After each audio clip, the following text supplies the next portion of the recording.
क्या आप जानते हैं कि एक ऐसा वैज्ञानिक जिसने हमारी समझ को बदल दिया कि ब्रह्मांड कैसे काम करता है? आज हम बात करेंगे दुनिया के महानतम वैज्ञानिकों में से एक, अल्बर्ट आइंस्टाइन की। उनका जीवन जितना प्रेरणादायक था, उनकी खोजें उतनी ही अद्भुत। आइए जानते हैं उनके जीवन की कहानी।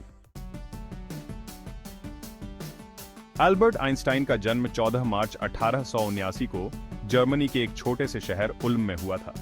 बचपन में आइंस्टाइन को एक औसत छात्र माना जाता था। उन्हें स्कूल की पढ़ाई में ज्यादा रुचि नहीं थी और उनकी बोलने की गति भी धीमी थी, जिससे कुछ लोग उन्हें मंदबुद्धि समझने लगे थे। लेकिन आइंस्टाइन का दिमाग सामान्य से बहुत आगे था। उन्होंने बचपन से ही गणित और विज्ञान में रुचि दिखानी शुरू कर दी थी। साल 1905 को आइंस्टाइन के अद्भुत वर्ष के रूप में जाना जाता है।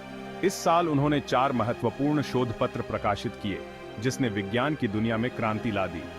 इन चारों में सबसे प्रसिद्ध है उनका सापेक्षता का सिद्धांत। इस सिद्धांत ने बताया कि समय और स्थान स्थिर नहीं है, बल्कि गति के अनुसार बदल सकते हैं। 1921 में आइंस्टाइन को उनकी प्रकाश विद्युत प्रभाव फोटोइलेक्ट्रिक इफेक्ट पर की गई खोजों के लिए नोबेल पुरस्कार से सम्मानित किया गया। यह उनकी सबसे प्रसिद्ध खोजों में से एक है, जिसने क्वांटम भौतिकी के विकास में महत्वपूर्ण भूमिका निभाई। लेकिन आइंस्टाइन केवल एक वैज्ञानिक ही नहीं थे, वे मानवता के लिए एक आवाज भी थे। उन्होंने शांति और स्वतंत्रता के लिए हमेशा आवाज उठाई। द्वितीय विश्व युद्ध के समय उन्होंने हिटलर के नाजी शासन का विरोध किया और अमेरिका चले गए। हालांकि उन्हें यह देखकर दुख हुआ कि उनके समीकरण का उपयोग परमाणु बम बनाने में किया गया था। उन्होंने हमेशा शांति और अहिंसा का समर्थन किया।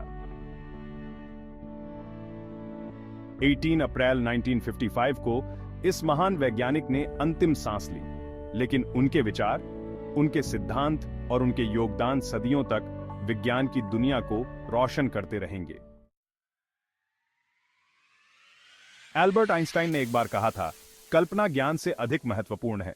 उनका जीवन हमें यह सिखाता है कि चाहे परिस्थितियां कैसी भी हों, अगर आप अपनी सोच और कल्पना का सही इस्तेमाल करें, तो आप कुछ भी कर सकते हैं। आज हम जो दुनिया देखते हैं, उसमें आइंस्टाइन का योगदान अमिट है। आइंस्टाइन केवल एक नाम नहीं है, बल्कि एक प्रेरणा है जो हमें सिखाती है कि सोचने की हिम्मत कभी नहीं छोड़नी चाहिए।